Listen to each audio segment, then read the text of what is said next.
Hello student, मैं बॉबी सिंह आज 8C को इतिहास का पहला अध्याय कब, कहाँ और कैसे पढ़ाऊँगी। इस पूरे अध्याय का मुख्य उद्देश्य यह है शहर क्यों बसे, अलग अलग साम्राज्य कैसे बसे, क्या चीज़ थी, क्या विधाएं थीं जिन्होंने राजाओं को आगे बढ़ाया। आइए बच्चों, सबसे पहले हम आपको बता दें इतिहास को कितने काल में विभाजित किया गया है। इतिहास को 3 काल में विभाजित किया गया है।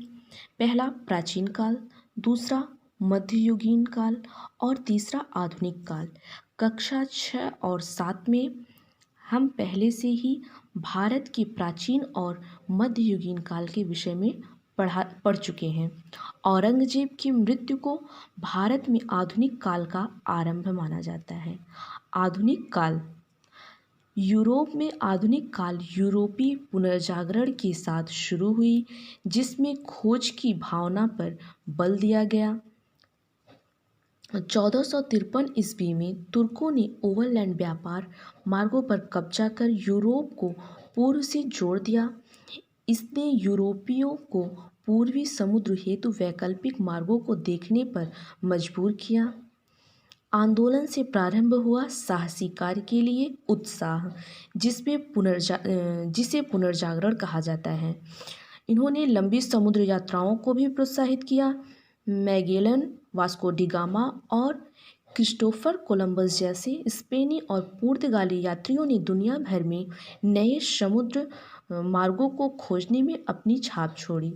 नए समुद्री मार्गों की खोज से नए व्यापारिक संपर्क बनाने में सहायता मिली, जिसके कारण साम्राज्यवाद क्षेत्र राजनीतिक व्यवस्था और आधुनिक शक्तिशाली द्वारा कम शक्तिशाली देश के आर्थिक जीवन का एक व्यवस्थित नियंत्रण उभरने लगा। बच्चों, यहाँ पर आपको 3 चित्र देखने को मिल रहे हैं। पहला मैगेलन, दूसरा वास्को डी गामा, तीसरा क्रिस्टोफर कोलंबस। इन तीनों स्पेनी पुर्तगाली यात्रियों ने दुनिया भर में नए समुद्र मार्गों को खोजने में अपनी छाप छोड़ी। औद्योगिक क्रांति।